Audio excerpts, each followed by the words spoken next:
Hello दोस्तों, कैसे हैं आप सभी लोग। तो आइए दोस्तों देखते हैं कि हम चार्ट्स को किस तरीके से रीड करते हैं। और चार्ट जब हम रीड करते हैं तो उससे हमें पता चलता है कि हमें कहाँ पे इन्वेस्ट करना चाहिए। लॉन्ग टर्म के लिए इसमें इन्वेस्ट कर सकते हैं, नहीं कर सकते हैं, स्विंग ट्रेड के लिए इन्वेस्टमेंट कर सकते हैं। ये सारी चीज़ें हमें चार्ट की रीडिंग से पता चलती है।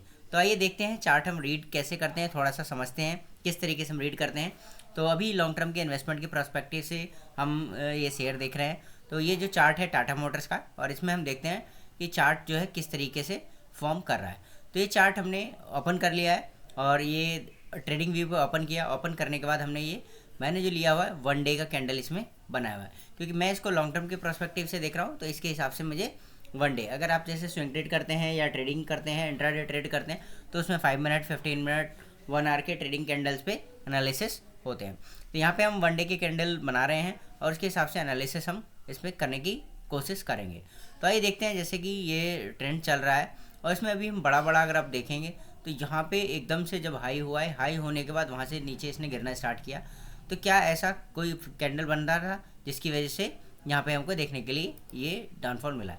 तो अगर आप ये देखिए, ये अगर आप यहाँ देखें, ये देखिए ये वाला जो एरिया है, यहाँ पे एक कैंडल आपको देखने के लिए मिल रही है ये। अब इसको अगर आप मैच करें तो ये देखिए, ये जो इमेज लगाई हुई है ना, इसको बोलते हैं हम इवनिंग स्टार पैटर्न।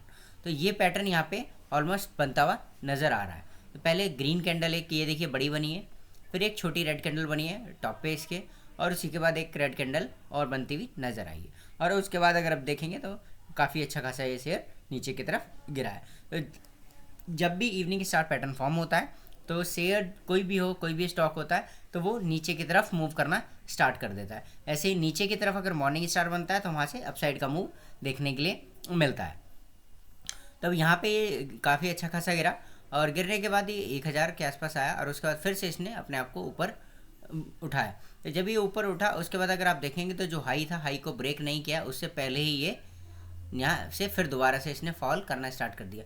तो ये सिग्नल्स मिल जाते हैं कि अब यहाँ पे जिन्होंने पहले से इन्वेस्ट किया होगा तो उनको यहाँ पे सेल करके यहाँ पे निकलना, ठीक है। या बहुत लॉन्ग टर्म के लिए जो व्यू रखते हैं तो उनको यहाँ पे वो लोग नहीं करते हैं। वो क्या होता है, जब नीचे गिरता है तो फिर वहाँ पे अपनी क्वांटिटी ऐड करके उसको एवरेज कर लेते हैं और लॉन्ग टर्म के लिए इन्वेस्टेड रहते हैं 5 साल, 10 साल, 20 साल के लिए। बट ठीक है, जो लोग शॉर्ट टर्म में लेते हैं तो प्रॉफिट बुक कर सकते हैं, या फिर कुछ लोग जो प्रॉपर इस पर काम कर रहे हैं तो प्रॉफिट बुकिंग के यहाँ पे साइंस मिलते रहते हैं कि यहाँ पे साइन मिल गया तो यहाँ पे हम बाय कर ले, सेल कर देते हैं, और नीचे आएगा तो फिर नीचे और बाय कर लेते हैं। तो यहाँ से देखिए काफ़ी नीचे की तरफ गिर गया। अब हम इसको देखेंगे लॉन्ग टर्म प्रोस्पेक्टिव से। तो यहाँ पे ये देखिए 760 रुपये का इसने यहाँ पे लो बनाया और उसके बाद यहाँ पे अब इसने सस्टेन करना स्टार्ट कर दिया। तो लगभग अगर आप ये देखें तो यहाँ पे एक तरह से एक पैटर्न भी यहाँ पे फॉर्म होता हुआ दिख रहा है, ये देखिए। तो यहाँ पे इस तरीके से अगर आप देखें तो काइंड ऑफ ये डब्लू पैटर्न बनता हुआ नज़र आ रहा है, ये देखिए ये डब्लू पैटर्न बनता हुआ नज़र आ रहा है। अब ये अगर डब्लू पैटर्न जो है यहाँ पे ये बनता है और यहाँ इसको अगर ये 840 को अगर ये ब्रेक करता है और यहाँ पे सस्टेन होने के बाद ऊपर की तरफ निकलता है तो ये फिर अपसाइड देखने के लिए मिल जाएगा, ठीक है। तो यहाँ पे अगर आप करते हैं लॉन्ग टर्म पर्सपेक्टिव से तो ये देखिए यहाँ जो साइन बन रहा है 800 के आसपास, तो यहाँ पे अब हम यहाँ पे बाइंग करना स्टार्ट कर सकते हैं, राइट। और बाइंग जब भी करते हैं तो प्रॉपर अपना फाइनेंशियल एडवाइजर से सलाह ज़रूर लें या फिर प्रॉपर एनालिसिस करके ही लें, कोई भी बाइंग करें यहाँ पर, ठीक है। तो यहाँ पे अगर आप देखिए तो कभी भी हम जब लॉन्ग टर्म के लिए या बाइंग करते हैं तो हमेशा ये ध्यान रखना चाहिए कि जब भी बाइंग करें, मान लीजिए अगर 50,000 रुपये की इन्वेस्टमेंट हमें करनी है तो उस 50,000 को इन्वेस्ट करने के लिए हमें क्या करना है उसमें कि उसको थोड़ा थोड़ा करके बाय करना है। यानी कि मान लीजिए हम एक इंस्टॉलमेंट बनाते हैं, 5 इंस्टॉलमेंट में हमको ये बाइंग करनी है। तो 10-10 हज़ार का हम उसको एक प्लॉट बना लेते हैं कि जब भी ये हमें बाइंग करने का मौका मिलेगा 10,000 रुपये इन्वेस्ट करने, 5 बार करके तब इन्वेस्ट करना है 50,000 को। मान लीजिए अभी 800 पे किया, अब इसके बाद ये चलता है ऊपर 840 के ऊपर पहुंच के वहाँ पे सस्टेन करना शुरू करता है, 850-60 पे घूमता रहता है, वहाँ पे फिर आप ऐड कर सकते हैं। फिर थोड़ा और ऊपर गया तो वहाँ पे थोड़ा ऐड करें।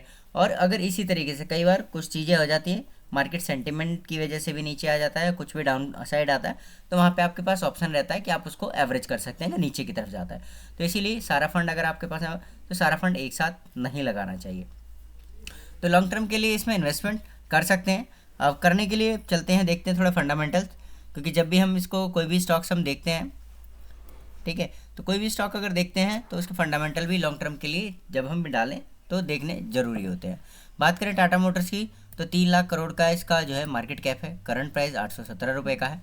हाई और लो की बात करें तो हाई 1180 रुपये है और 817 भी करंट प्राइस चल रहा है। ठीक है, तो काफ़ी नीचे की तरफ हमें देखने के लिए मिल रहा है अगर हम हाई से बात करते हैं। तो अब स्टॉक का पीई की बात करें तो स्टॉक का पीई 8.98 है, तो पीई भी ठीक है इसका। बुक वैल्यू 275 है, तो बुक वैल्यू से बात करें तो बुक वैल्यू से शेयर ऊपर ट्रेड कर रहा है, तो ऑलमोस्ट मोर देन 3 टाइम्स ये ट्रेड कर रहा है बुक वैल्यू से। डिविडेंड 0.37% का है। आरओसी की बात करें तो 20% का है इसका। रिटर्न ऑन कैपिटल एम्प्लॉयड और रिटर्न ऑन इक्विटी अगर आप देखेंगे यहाँ पर 49.4% का देखने के लिए मिल रहा है। फेस वैल्यू इसका 2 रुपये है।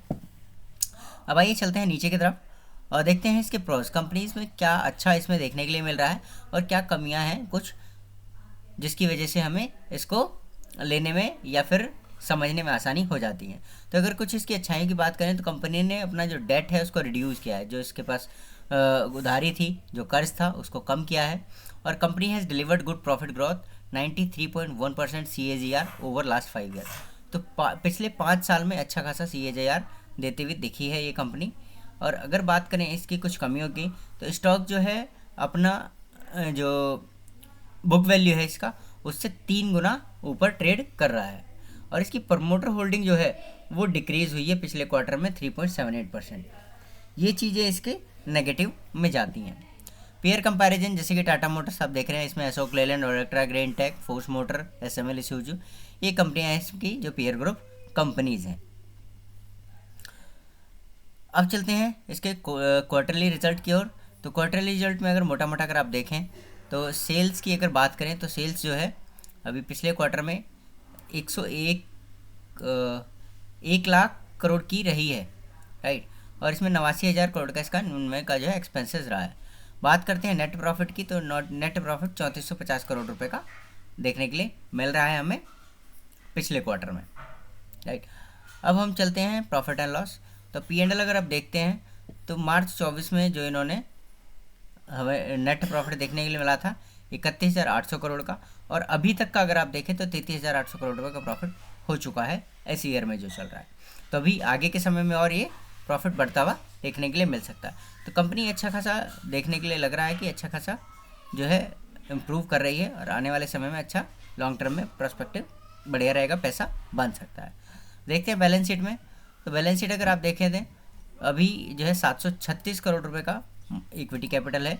रिजर्व्स की बात करें तो रिजर्व्स 1 लाख करोड़ पहुंच गया है और ये कॉन्टिन्यूसली अगर आप देखें मार्च 2013 से तो इम्प्रूव करती जा रही है। पिछला उसमें जो रहा था इसका 84,000 करोड़ का था, अभी 1 लाख करोड़ हो चुका है इसका, राइट। अब आगे देखेंगे तो बोरोइंग भी ये धीरे धीरे कम कर रहे हैं। देखिए 1,40,000 करोड़ हो गया था 2022 में, फिर 23 में 134 कम किया, फिर अगर आप देखेंगे फिर मार्च 24 में 1,07,000 करोड़ रह गया, अब 1,06,000 करोड़ है, ठीक है। तो रिजर्व्स बढ़ रहे हैं, बोरोइंग कम हो रही है, ये कंपनी के लिए अच्छी चीज़ें हैं। कंपनी के पास 1,57,000 करोड़ की फिक्स्ड एसेट भी है। CWIP की बात करें तो 15,000 करोड़, इन्वेस्टमेंट्स भी हैं 33,381 करोड़ के, और एक अदर एसेट्स इनके 1,84,000 करोड़ के अदर एसेट्स भी हैं। टोटल अगर बात करें तो 3,90,000 करोड़ का यहाँ पे बैलेंस शीट हमें देखने के लिए मिल रहा है। तो यहाँ पे ये सारी चीज़ें काफ़ी अच्छी हैं। अब यहाँ पे देखते हैं एक और चीज़, तो प्रमोटर होल्डिंग यहाँ पे घटी है। अगर आप देखेंगे तो प्रमोटर्स ने अपने स्टेक्स को कम किया है, बट यहाँ पे पैरेलली अगर आप देखेंगे तो FI और DIAs ने अपना स्टेक को यहाँ पे बढ़ाया है। तो ये चीज़ें देख के लॉन्ग टर्म में अच्छा खासा देखने के लिए लग रहा है। तो यहाँ पे लॉन्ग टर्म में बाइंग हम कर सकते हैं। लॉन्ग टर्म के लिए अगर कोई भी शेयर आप बाय करते हैं तो प्रॉपर उसकी इन्फॉर्मेशन लें, प्रॉपर रिसर्च करें, या फिर अपने फाइनेंशियल एडवाइजर से सलाह ज़रूर लें, तभी करें।